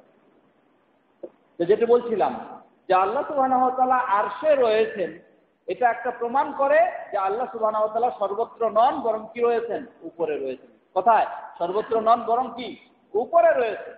এই ধরনের অসংখ্য দলিল কোরআনুল কারীমে যেগুলি প্রমাণ করে যে আল্লাহ সুবহানাহু ওয়া তাআলা সর্বত্র নন, কোথায় রয়েছেন, উপরে রয়েছেন। আরশে তো রয়েছেন এবং উপরে। যেমন ধরে নেন, আল্লাহ ঈসা আলাইহিস সালামকে বলছেন, ইয়া ঈসা ইন্নী মুতাওয়াফফিকা ওয়া রাফিউকা ইলাইহি, হে ঈসা, আমি তোমাকে পরিপূর্ণ সময় দান করব এবং তোমাকে আমার দিকে তুলে নিব। কেউ যদি বলে যে আমার দিকে উঠায় নেব, এর মানে সেটা উপরে না নিচে।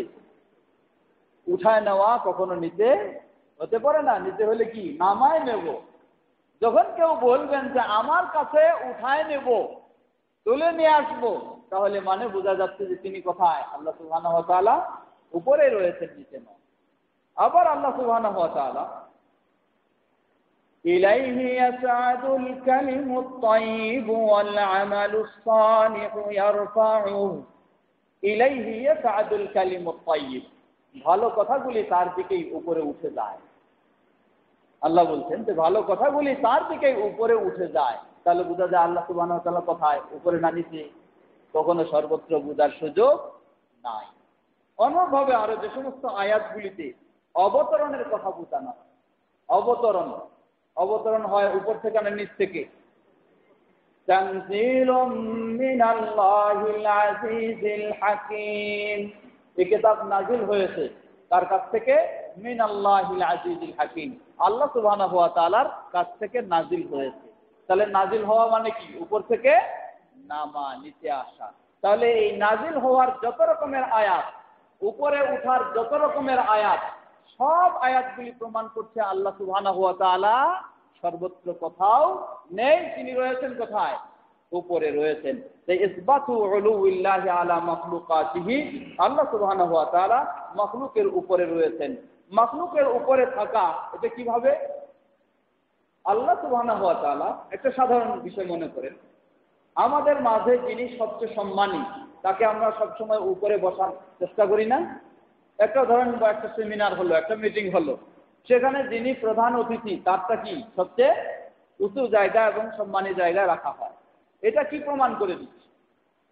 এটাই প্রমাণ করে দিচ্ছে যে মাখলুকের মাঝে, আমাদের মাঝে যাকে সবচেয়ে বেশি সম্মান দিতে চাই, তাকে আমরা আসনটা কি করি? সবচেয়ে উপরে রাখতে চাই। তাহলে পৃথিবীর মাঝে সবচেয়ে বেশি সম্মান দেব আমরা কাকে? আল্লাহ সুবহানাহু ওয়া তাআলাকে। আর সেই আল্লাহকে যদি সর্বত্র বিশ্বাস করে থাকি তিনি রয়েছেন, তাহলে সেই আল্লাহ সুবহানাহু ওয়া তাআলার জন্য এটা সম্মান দেওয়া কখনো হতে পারে? আল্লাহ তাআলার জন্য এটা অপমানজনক বিষয় হবে যদি তাকে সর্বত্র মনে করা হয়। সেই আল্লাহ সুবহানাহু ওয়া তাআলার জন্য সম্মানজনক হবে তখন যখন সেই আল্লাহ সুবহানাহু ওয়া তাআলাকে কি মনে করা হবে? তিনি সর্ব ঊর্ধ্বে রয়েছেন যখন মনে করা হবে তখন। এই জন্য আরো দেখুন, পৃথিবীতে সব কিছুর উপরে আল্লাহ সুবহানাহু ওয়া তাআলা রয়েছেন, আর আল্লাহর কাছে যে জিনিসটা রয়েছে সেই জিনিসটা হলো পৃথিবীতে সবচেয়ে সর্বোচ্চ বড় সৃষ্টি বস্তু। পৃথিবীতে বহু সৃষ্টি জিনিস রয়েছে, তাই না? পৃথিবী, এরপরে হলো আকাশ, আরো সেই চন্দ্র সূর্য, বহু কিছু সৃষ্টি বস্তু রয়েছে। কিন্তু সকল সৃষ্টি বস্তুগুলির মাঝে সবচেয়ে বড় যেটা, সেই সৃষ্টি বস্তুটার নাম কি? সবচেয়ে বড় যেটা, সেটার নাম হলো আরশ। সেটার নাম কি? আযমু খালকিল্লাহ। আল্লাহ সুবহানাহু ওয়া তাআলার সকল সৃষ্টিগুলির মাঝে সবচেয়ে মহান বড় যেটা, সেটার নাম হলো আরশ। আল্লাহ সুবহানাহু ওয়া তাআলা সেই আরশ। তাহলে সবচেয়ে যিনি বড়, তিনি সবচেয়ে বড় সৃষ্টির উপরে থাকবেন, এটাই তো তার জন্য শোভা পায় নাকি? তাহলে সবচেয়ে বড় সৃষ্টি হলো সেই আরশ, আর এই আরশের উপরেই হলেন আল্লাহ সুবহানাহু ওয়া তাআলা। আর এই আরশ আবার কি, এর আরেক দিক থেকে আরেকটা সম্মানী বিষয় হলো যে সবচেয়ে শান্তিদায়ক স্থান কোনটা? জান্নাত। জান্নাতের মাঝে সবচেয়ে উত্তম জান্নাত কোনটা? জান্নাতুল ফেরদাউস।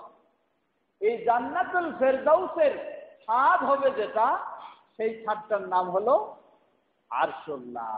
আল্লাহ সুবহানাহু ওয়া তাআলা, যার আরশুল্লাহ হুয়া সাকফু আল জান্নাহ, জান্নাতুল ফেরদাউস। জান্নাতুল ফেরদাউসের যে ছাদ, সেই ছাদের নাম হলো আরশ।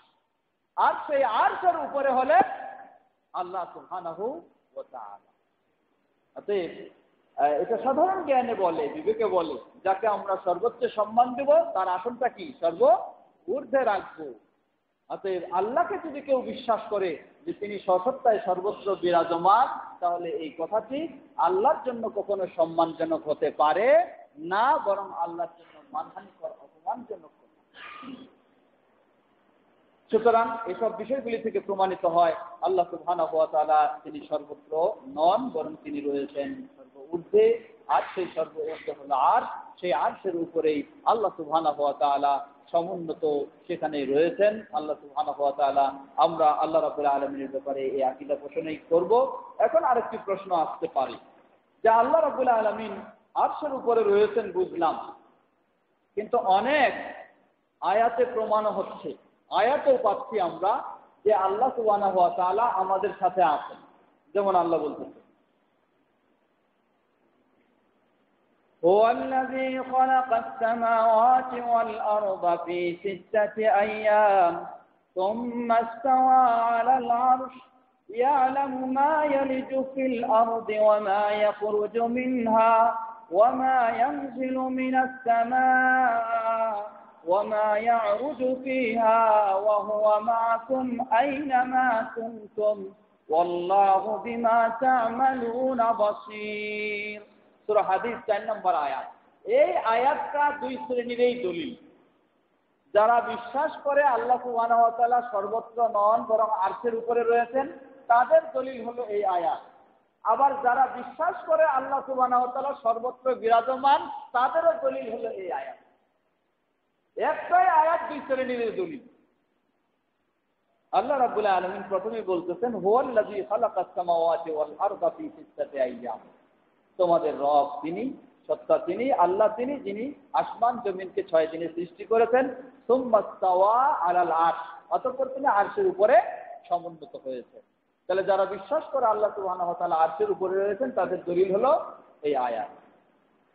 তারপরে বলছেন, ইয়ালামু মা ইয়ালিজু ফিল আরদি, তিনি সেই আরশে থাকা অবস্থায় সেখান থেকে জানেন পৃথিবীতে জমিনে কি প্রবেশ করতেছে। ওয়া মা ইয়াখরুজু মিনহা, জমিন থেকে আবার কি বের হচ্ছে সেটা জানেন, সেখান থেকে জানেন। ওয়া মা ইয়ানজিলু মিনাস সামা, তিনি আবার সেই আরশে থেকেই জানেন যে আকাশ থেকে কি নাজিল হচ্ছে, অবতরণ হচ্ছে, পড়তেছে নিচে। ওয়া মা ইয়ারুজু ফিহা, আবার উপরের দিকে কি উঠতেছে সেটাও আল্লাহ সুবহানাহু ওয়া তাআলা আকাশের দিকে তাও জানতেছেন।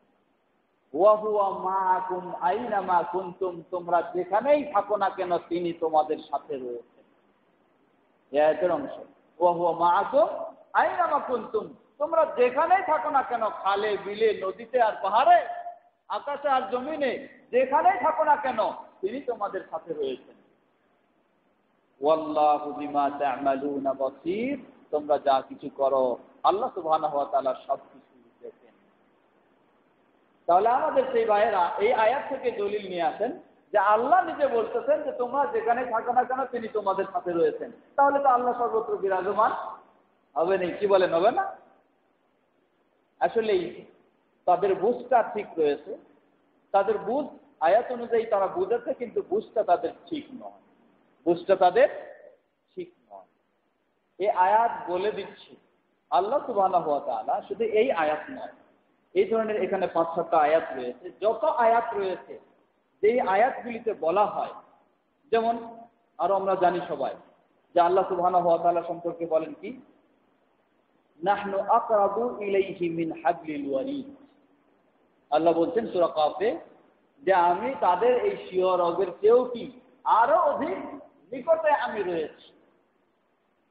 আবার আরেক আয়াতে আল্লাহ বলছেন মা ইয়াকুনু মিন নাজওয়া সালাসাতিন ইল্লা হুয়া রাবিউহুম ওয়ালা খামসাতিন ইল্লা হুয়া সাদিসুহুম ওয়ালা আদনা মিন যালিকা ওয়ালা আকসারা ইল্লা হুয়া মাআহুম আইনামা কানু।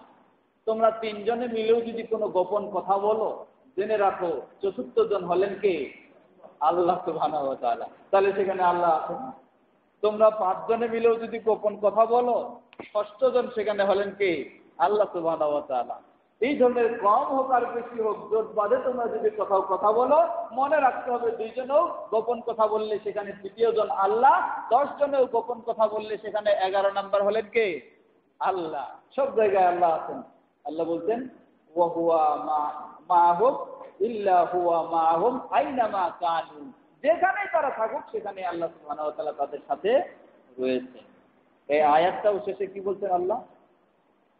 সুম্মা ইউনাব্বিউহুম বিমা আমিলু ইয়াওমাল কিয়ামাহ ইন্নাল্লাহা বিকুল্লি শাইইন আলীম।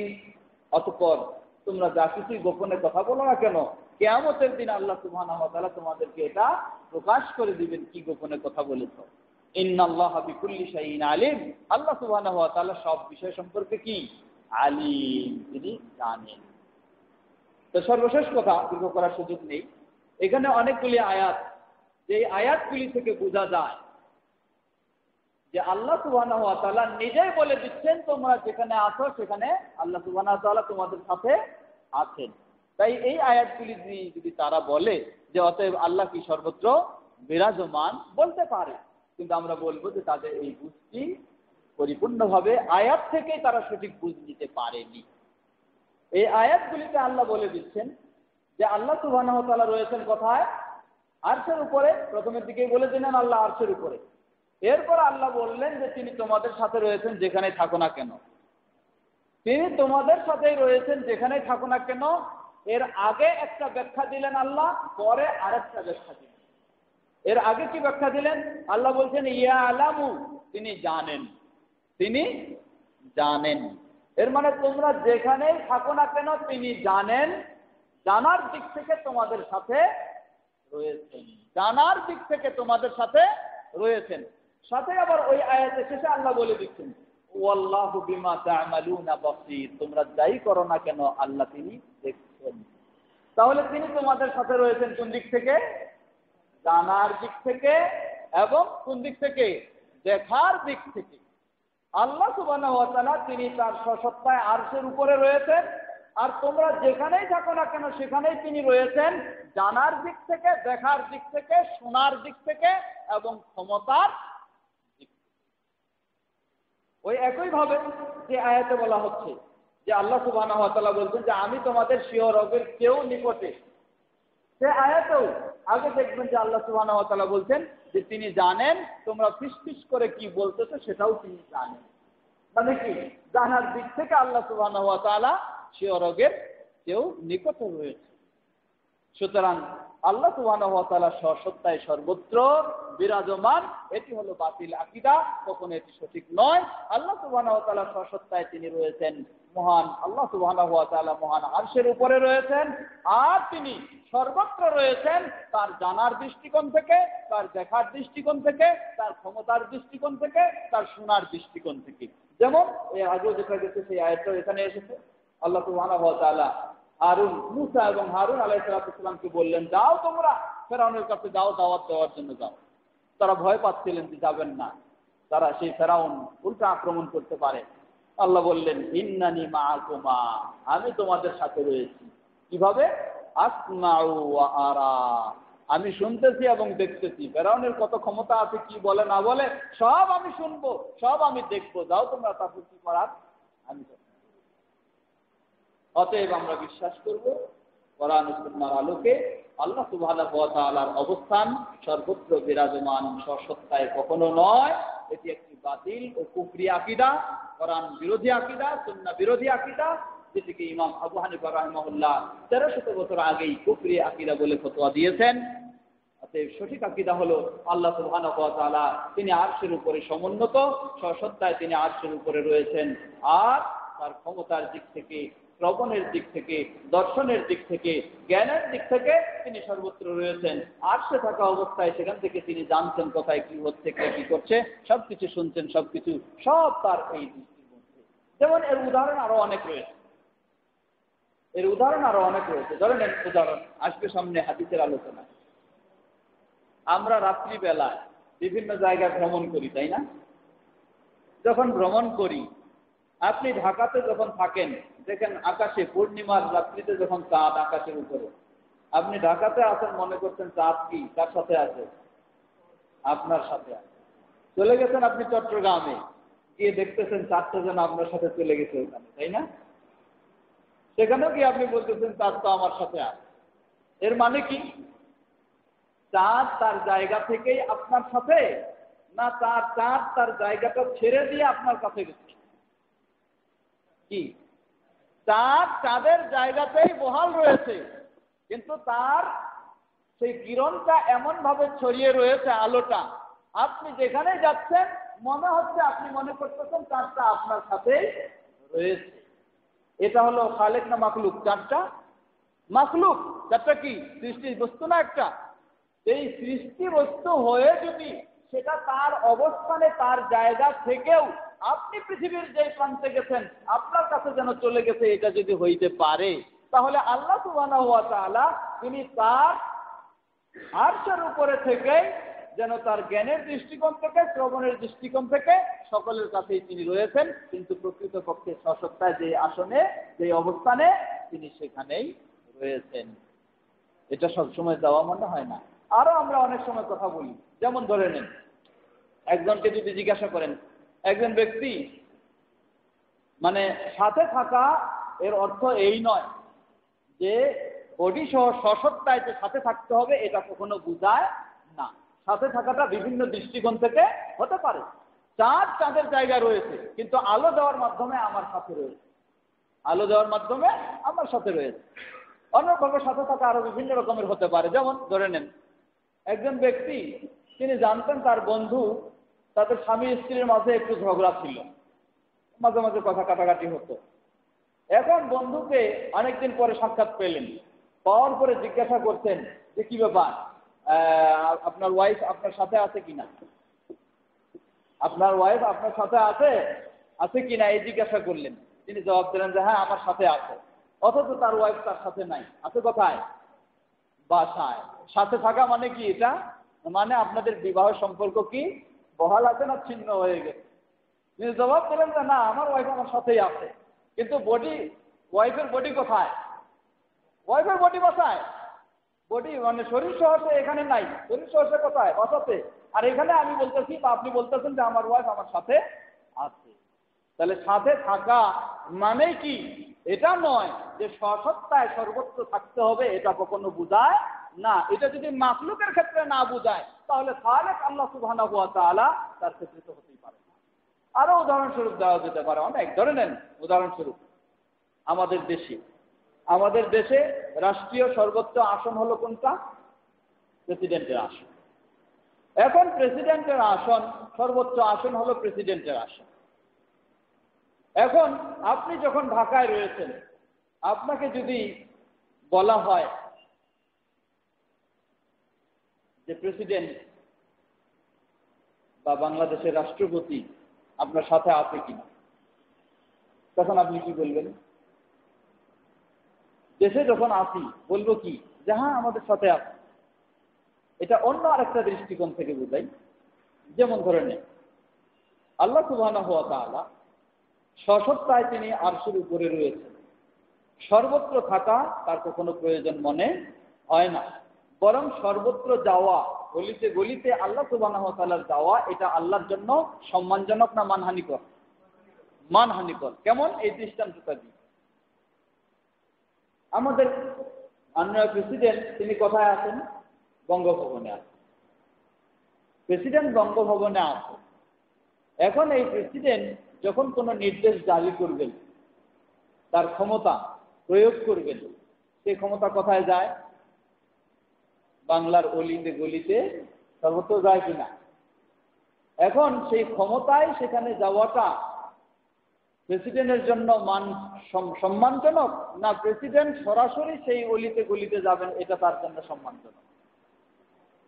কেউ যদি বিশ্বাস করে যে প্রেসিডেন্ট আমাদের অলিতে গলিতে আসবেন এটা তার জন্য সম্মানজনক, তাহলে বলবে যে এটি সম্পূর্ণ ভুল কথা। কখনো এটা প্রেসিডেন্টের জন্য সম্মানজনক নয়, বরং প্রেসিডেন্ট স্বসত্তায় তার আসনে থাকবেন, তার অবস্থানে থাকবেন, আর তার নির্দেশ, তার ক্ষমতা কি হবে? সর্বত্র সর্বত্র থাকবে, তার ক্ষমতাটা সর্বত্র থাকবে। এটাই হলো তার জন্য কি? সম্মানজনক। তা আল্লাহ সুবহানাহু ওয়া তাআলা তিনি আরশের উপরে রয়েছেন, আরশের উপরেই থাকবেন, তার ক্ষমতা সর্বত্র রয়েছে, তিনি কখনো স্বসত্তায় সর্বত্র নন। যদি মনে করা হয় তিনি স্বসত্তায় সর্বত্র, তাহলে এটা তার জন্য হবে মানহানিকর কথা, সম্মানজনক কথা নয়। আর যখন মনে করবো যে আল্লাহ সুবহানাহু ওয়া তাআলা আরশের উপরে রয়েছেন আর সর্বত্র তার ক্ষমতা রয়েছে, তার দর্শন রয়েছে, তার শ্রবণ রয়েছে, তখন এটা হবে আল্লাহ সুবহানাহু ওয়া তাআলার জন্য কি? সম্মানজনক কথা। অতএব আল্লাহ রাব্বুল আলামিনের ব্যাপারে সঠিক আকীদা যেন আমরা সকলেই গ্রহণ করে আমাদের ঈমানকে সঠিক করে নিতে পারি। আল্লাহ সুবহানাহু ওয়া তাআলা আমাদের সকলকে সেই তৌফিক দান করুন। আগামীকালকে আবার অন্য এক বিষয় আমরা শুরু করব। আজকে আর দীর্ঘ না করে এ পর্যন্তই আমরা শেষ করছি। এতক্ষণ যাবত যে বিষয়গুলি আমরা শুনলাম, আমরা যেন ভালোভাবে উপলব্ধি করে সেই আলোকে আমাদের ঈমানকে, আকীদাকে সুন্দর করে নিতে পারি। আল্লাহ আমাদের সকলকে সে তৌফিক দান করুন। যারা ধৈর্য সহকারে এতক্ষণ বসলেন, শুনলেন, আল্লাহ রাব্বুল আলামিন সবাইকে জাযায়ে খায়র দান করুন। রমজান মুবারকে আমরা বিভিন্ন রকমের ইবাদত করেছি, সিয়াম, কিয়াম। আল্লাহ আমাদের সকল ইবাদতগুলিকে সঠিকভাবে ত্রুটিমুক্ত হিসাবে কবুল করে নিন এবং এর পরিপূর্ণ জাযা আমাদেরকে দান করুন। আমাদের মাঝে অনেকেই অসুস্থ ব্যক্তি অনুপস্থিত রয়েছেন। আল্লাহ সকল অসুস্থদেরকে পরিপূর্ণ সুস্থতা দান করুন। আমাদের ইতিকাফেও একজন ভাই রয়েছেন খুবই জটিল অসুস্থ, আরেকজন ভাই রয়েছেন ওনার স্ত্রী অসুস্থ। আল্লাহ রাব্বুল আলামিন সকল অসুস্থদেরকে পরিপূর্ণ সুস্থতা দান করুন। আমাদের মধ্য থেকে গত জুমার দিনেও কালকেও আমরা আরেকজন অসুস্থের জন্য দোয়া করেছিলাম, তিনি আজকে আমাদের থেকে বিদায় নিয়ে চলে গেছেন। আল্লাহ রাব্বুল আলামিন তার সব ভুল ত্রুটিগুলিকে ক্ষমা করে দিন, তাকে জান্নাতুল ফেরদাউস নসিব করুন এবং তার সন্তানদেরকেও ঈমানের সাথে, ধৈর্যের সাথে থাকার তৌফিক দান করুন। তাদের মাঝে ধৈর্য দান করুন, তারা যেন ঈমানের উপর প্রতিষ্ঠিত থাকতে পারে সেই তৌফিক তাদেরকে দান করুন। আমাদেরও অনেকেই বাবা মা ভাই বোন বিদায় নিয়ে চলে গেছেন। আল্লাহ সেই মুসলিমদের ভুল ত্রুটি ক্ষমা করে তাদেরকে জান্নাতুল ফেরদাউস নসিব করুন। আমরা যারা জীবিত রয়েছি, আমরা যেন ঈমানের উপর থাকতে পারি সেটি আমাদেরকে আল্লাহ তৌফিক দান করুন। আমাদের কলিজার টুকরাদেরকেও, সন্তানদেরকেও যেন ইসলামের আলোকে আমরা গড়ে তুলতে পারি। আল্লাহ আমাদের সকলকে সে তৌফিক দান করুন। ইতিকাফে অনেক ভাইরা আছেন যারা কষ্ট করছেন, ইবাদত করছেন। আল্লাহ সকলের এই ইবাদতগুলি এবং এই ইতিকাফের বিশেষ ইবাদতগুলিকে কবুল করে নিন। এর বিনিময়ে আমাদেরকে পরিপূর্ণ ঈমানের উপর বাকি জীবন থাকার তৌফিক দান করুন। আর যারা আমাদের সেবা দিচ্ছেন বহুভাবে, ইফতার এবং অনেক কিছু, আল্লাহ রাব্বুল আলামিন তাদের সকলকে জাযায়ে খায়র দান করুন। তাদেরকে আরো ভালোভাবে ইসলামের দিকে অগ্রসর হওয়ার ও ইসলামের কাজ করার তৌফিক দান করুন। সুবহানাকা আল্লাহুম্মা ওয়া বিহামদিকা আশহাদু আল্লা ইলাহা ইল্লা আনতা আস্তাগফিরুকা ওয়া আতুবু ইলাইক। আসসালামু আলাইকুম।